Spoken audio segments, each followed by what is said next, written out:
In front of me is Motorola Moto G56, and today I would like to show you how you can add photos to text message.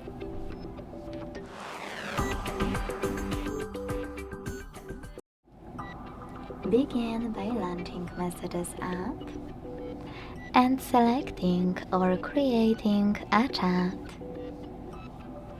Now click on this icon of a camera and a photo at the bottom left corner and tap on all of your photos you wish to add.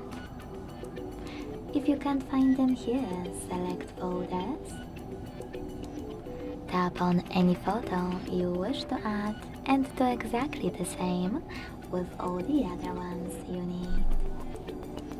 Thanks so much for watching. If you enjoyed this video, leave a like, comment and subscribe. Bye!